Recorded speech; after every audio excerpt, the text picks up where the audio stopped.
जय श्री राधे जी। सूर्य तिलक सूर्य पर्वत क्षेत्र पर पाए जाने वाला दूसरा सबसे पवित्र और भाग्यशाली निशान। ये जब भी आपकी हथेली में होगा तो इस पर खास तौर पर गौर करने की आवश्यकता है कि ये दोनों हथेली में है या नहीं।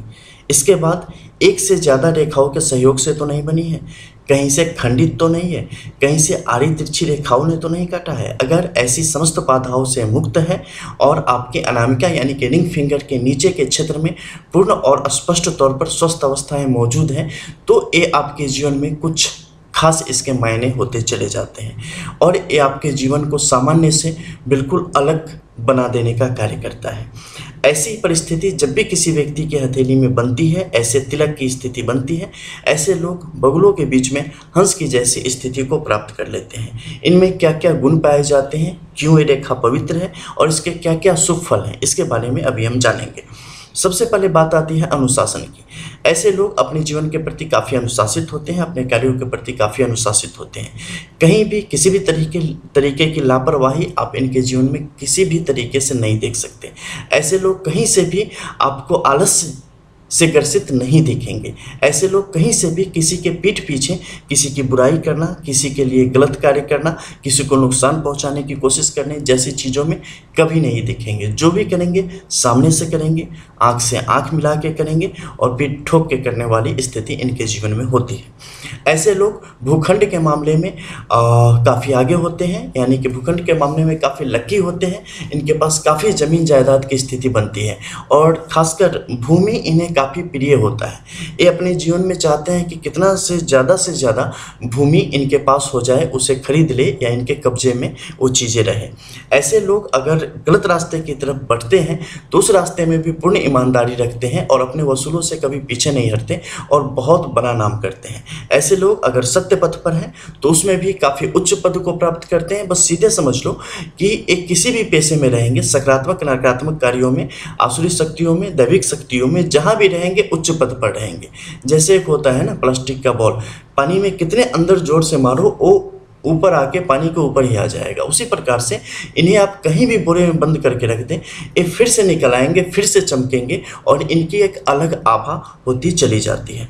उच्च पद की प्राप्ति इस तरीके से होती है कि प्रशासनिक क्षमता इनके अंदर होती है, लीडरशिप क्वालिटी होती है और एक बड़े समुदाय का नेतृत्व करने की क्षमता रखते हैं। ऐसे लोग राजनीति में अत्यधिक सफलता प्राप्त करने की स्थिति में आ जाते हैं और इनके पास दाव पेच, नीति नियम, राजनीति नीति, इन सब का बहुत अच्छा बोध होता है और सही समय पर सही तरीके से कौन सी बुद्धि प्रयोग की जाए, कौन सा बल प्रयोग किया जाए, साम दाम दंड भेद, सब चीज़ों में ये लोग काफ़ी निपुण होते हैं। भीड़ में भी अपनी अलग पहचान, अपनी अलग गरिमा, अपनी अलग आभा ये लोग बना के रखने वाले हमेशा से होते हैं। लगन, अपने कार्य के प्रति प्रेम, समर्पण इस हद तक होता है कि अंतिम दम तक अगर जिस काम को ये हाथ में ले लेते हैं या जिस काम को करने के लिए आगे बढ़ जाते हैं उसका साथ नहीं छोड़ते, अंतिम दम तक उसके साथ लगे रहते हैं और जब तक उस पर विजय प्राप्त न कर ले तब तक उसे छोड़ते नहीं। इनफैक्ट के कई दफ़े आपको चीज़ें ऐसी दिखेंगी कि नहीं ये तो पूर्ण रूप से हाथ से निकल गया, लेकिन उन चीज़ों को भी ये लौटा के ले आते हैं, अपने हक में यूज कर लेते हैं। ऐसी क्षमता इनके अंदर वहाँ पर स्पष्ट तौर पे पाई जाती है। हालांकि ऐसे लोग अज्ञात बीमारियों से ग्रसित रहते हैं। इनके मन में हमेशा एक अज्ञात और डर की भावना चलती रहती है। हालांकि उसे समझ पाना इनके लिए भी मुश्किल होता है कि आखिर क्यों चल रहा है, कब चल रहा है, क्योंकि छोटे छोटे पीरियड पर चलता रहता है और हमेशा शारीरिक व्याधियाँ कुछ न कुछ छोटी मोटी इनके साथ लगी ही रहती है। गुप्त बीमारियों का डर इन्हें हमेशा अपने जीवन में बना रहता है। गुप्त धन भारी मात्रा में ये अपने जीवन में अर्जित कर पाते हैं और अकूत संपत्ति के मालिक होते हैं। इन्हें खासकर वाहनों का काफ़ी शौक होता है।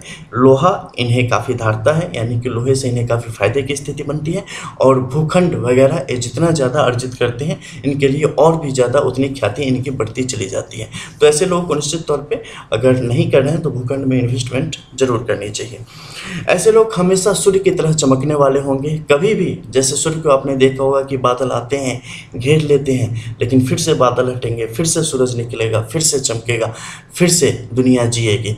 बिल्कुल ये अपने लोगों के लिए उसी तरह के सूर्य हैं जिससे कि बहुत घर रोशन होते हैं, बहुत चूल्हे जलते हैं और बहुत कुछ होता है।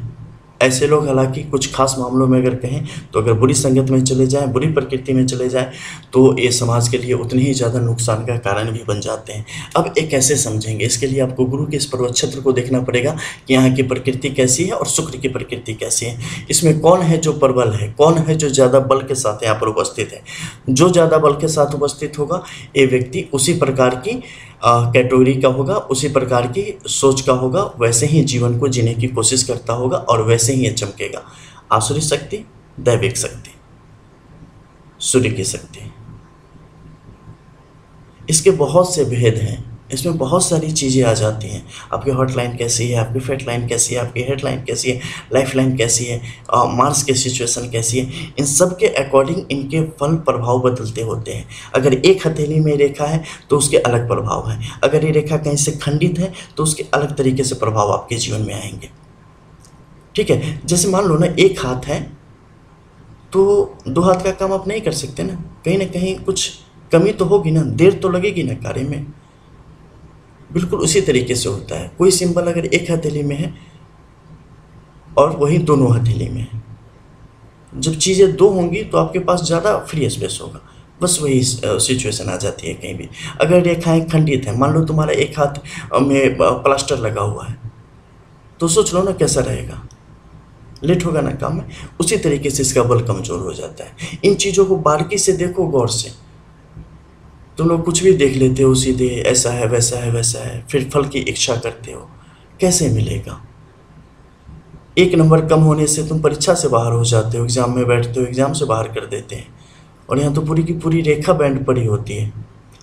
फिर आप कैसे उम्मीद करते हो कि बहुत अच्छा मिलेगा? तो सारी चीज़ों को देखना चाहिए। Lots of fake astrologer YouTube पर एक्टिव हैं जो कि आपको सीधे चीज़ों को बता देते हैं कि ऐसा होने से ऐसा हो जाएगा। लगभग हर एक बंदे को करोड़पति बना देते हैं। नहीं बन सकते यार, नहीं बन सकते। बहुत चीज़ें उसके लिए होनी चाहिए। बहुत सारे लोग कहते हैं कि नहीं हम करेंगे तो कर लेंगे। भैया ठीक है ना, ये कहते कहते कितनी पीढ़ियाँ आई कितनी पीढ़ियाँ गई। ये झक मारने के लिए थोड़े ना स्टार से यहाँ पर बैठे हैं। ठीक है, कर्म करनी चाहिए, निश्चित करनी चाहिए, लेकिन प्रारब्ध को नहीं भूलना चाहिए। मिलते हैं फिर, जैसे रहते हैं।